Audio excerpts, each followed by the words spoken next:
What's up, YouTube? Today we're continuing the magazine of infinite possibility, and we are going to help you grow much faster by slowing down. Let's dive into it. Hey everyone, my name is Greg Alfrank with Empire Flippers. I'm the Director of Marketing, and I am continuing our Media Empire series today with a very powerful video on how to scale the magazine. So in the last video, we talked about setting up your email to start building out the addressable audience, but now we're going to move into some systems. So that's what I mean. If we want to go big, it's now a good time to slow down and actually think about the kind of systems we want to implement to help us scale. So in the last video, I was going to cover how you can go about actually hiring someone to help you with your content, but it didn't really fit with the rest of the video because it was mostly about email. So I'm going to talk about it here real quick and then dive into the content I have planned for this video. So if you want to really get leverage, it's time for you to start moving away from just kind of like a text broker or content mill setup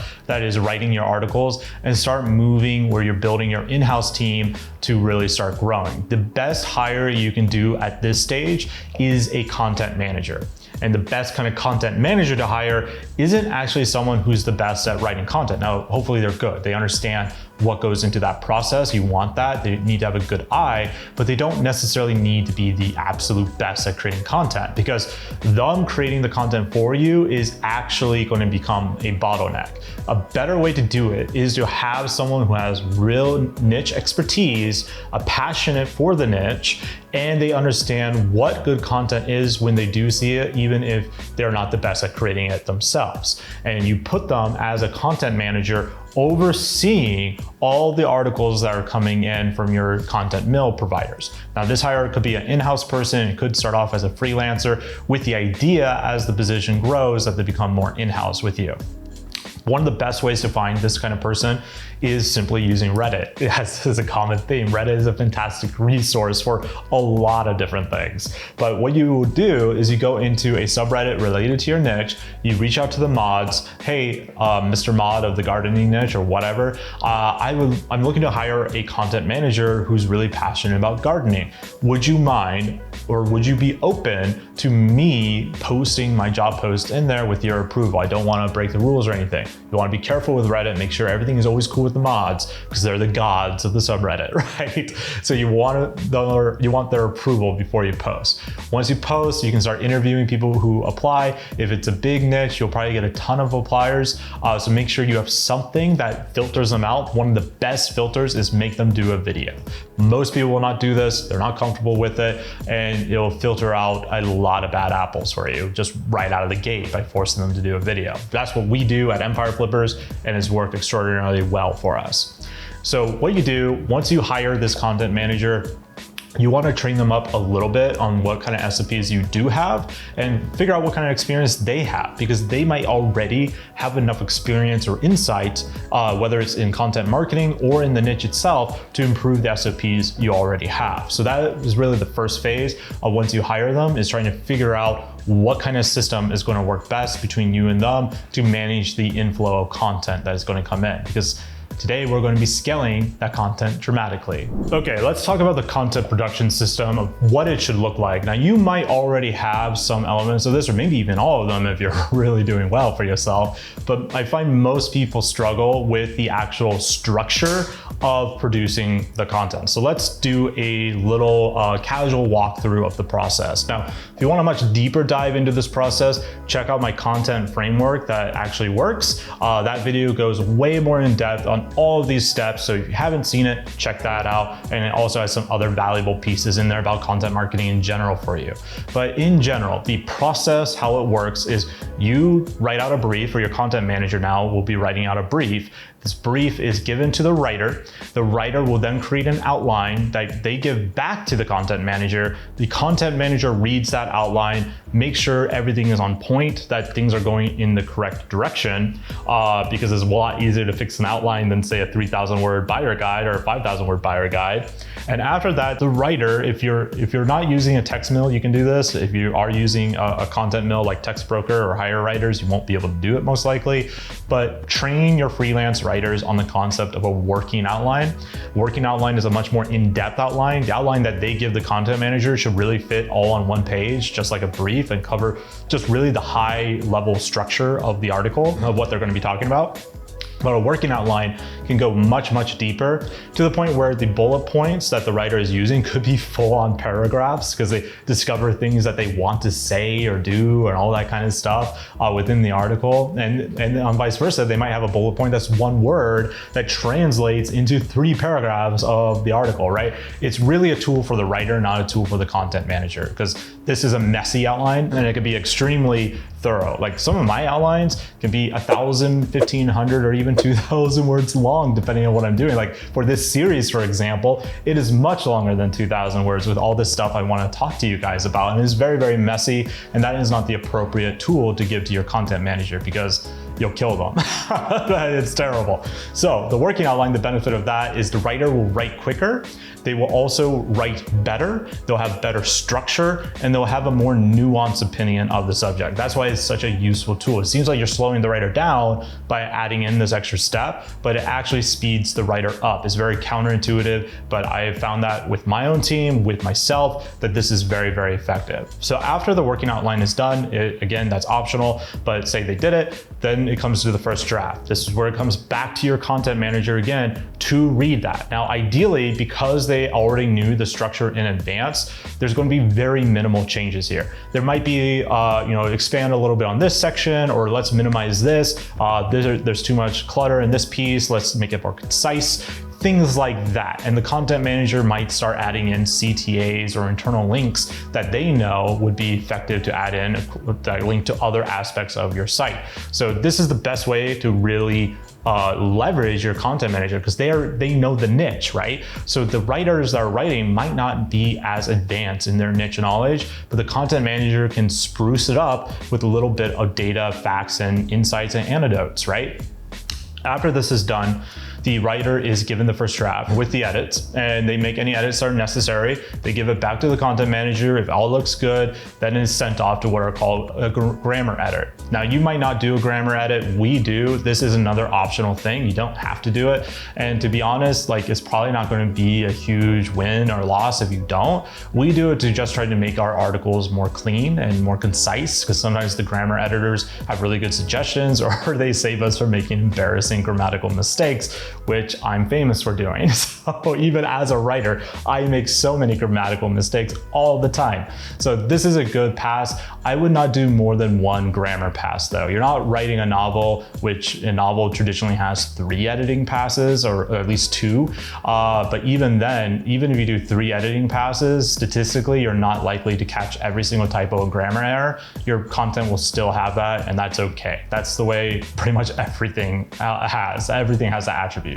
So once that is done, you then give it to a formatter. Now this will probably be your content manager when you're starting off. Later on, you should be hiring a VA to handle all the formatting, where they can upload the actual content to your blog or whatever you're using to build that out.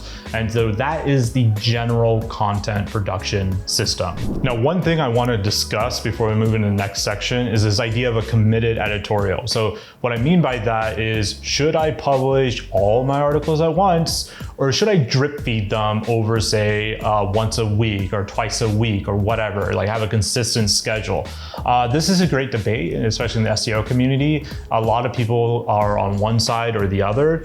For me, I think this side of having a committed editorial doesn't really make much sense when you're starting out. And the reasoning why is a committed editorial is good if you have an audience. If you're just starting out and you still don't have that much of an audience, like returning traffic, I don't think it really matters much, because most likely those people are not going to be coming back. So if you're writing an SEO-centric piece of content, it's better to get that done as fast as possible. So if say you had 30 or 100 articles come in from the writers, you should be publishing them as soon as possible, not drip feeding them. Now, social articles that are not SEO centric, or articles that have, just they're talking about the niche deeper, that aren't really looking to rank in Google for anything in particular, you can add those to an editorial because it doesn't matter as much when those come out usually. But for an SEO driven website, which your website still is, you should should be publishing everything as fast as possible in my view. The longer it's on the site, the longer it has for Google to see it gain authority, and the more likely Google is going to start ranking that stuff. I'd rather have 100 articles published at once where Google starts ranking them all at once versus spreading that over a period of time to where like the first batch start ranking because they've been up there for 6 months, and the newest article, which I could have published at the same time as that first one, might not rank for another 6 or 8 months because of the way my editorial is set up. So committed editorial, very great once you have an actual audience that really cares about what you have to say. Not so great for SEO articles. Like even later on when you do have an audience, it doesn't matter as much for SEO articles. Yes, if you need to fill in the editorial with something, an SEO article can come in clutch, obviously, and you could use it in that way to make sure your consistency is never broken. But ideally, even at later stages in this business model, SEO articles should try to be published as fast as possible rather than drip feeding them. So let's talk about a basic content strategy. The first aspect of this is understanding your goals. What do you want to achieve? And once we have our goals, we can start working backwards from that. Now, you probably don't have a lot of data yet, so you can't do like some really intense goal setting yet, but typically the way I like to look at it is a production goal and a KPI goal. So production goal, really simple.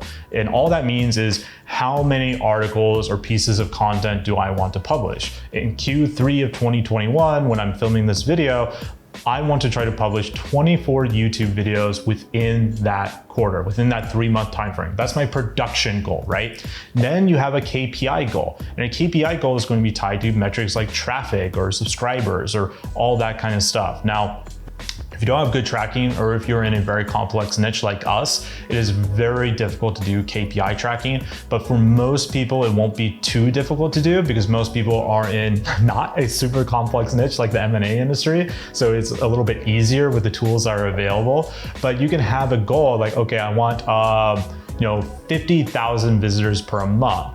And then what you do is you look at your current traffic, you take the average per article, like, okay, this is like my benchmark that I'm trying to achieve, and then you work backwards. Well, if I know I want 50,000 visitors per month from new content, and each piece of content creates 1,000 visitors per month, I need at least 50 new articles, right? So that goes into your production goal as well, and they kind of are singing in harmony. All right, now we need to discuss something we haven't really discussed yet, and that is how does your content strategy look going from production to distribution? So those are the two aspects. Those are the two main pillars of everything you're doing when it comes to content marketing and this strategy. So production is how the magic is made, how the content is created, which I already discussed. Distribution, though, is how that magic spreads. How are you promoting that content? For most people at this stage, the magic that is spreading, it will spread through SEO, which is already built into your content production system, through your email list that you've started building out, though it's small right now, most likely. You can start getting a bit of traffic coming to that new piece of content, and probably a minuscule social media following, because even if you're not planning on using a lot of social media at this stage, you probably already have the different pages set up to your brand, or at least you should. You should register them all right now if you haven't, just to make sure you have that placeholder for the future when you do want to use them. But those are the two main things, is production and distribution. Now, again, you want to focus on just one type of content, ideally, like one type of content medium. You don't want to be doing videos, TikToks, YouTube videos, long form podcasts, and then articles, and all that mix. It's too much too soon. Just focus on the medium that you enjoy the most, that you feel like you have the best shot at. And for most people, that will be articles. Those are tried and true. There's a lot of systems in there to help you out, and it's quite clear what to do next when you have that kind of systems. That's where I tell most people to start. If you want to, differentiate yourself right away, video is the biggest differentiator, then followed by podcasts. But I recommend articles to start off with. Okay, so again, there's too much to cover in all of this this video on the section I wanted to really cover. So you're going to have to wait till next week when I discuss the content tsunami. So it's bringing together all of this stuff that I just discussed into a package with some ideas where you might not want to use a content mill anymore if that has been your main source of writers. And we'll discuss the different options that go into that in the next video. So if you do like this, if you're liking what you're seeing, and if you're excited about the magazine of infinite possibilities, then make sure you like and subscribe so I can annoy you with the next video that comes out. Talk to you soon. Bye.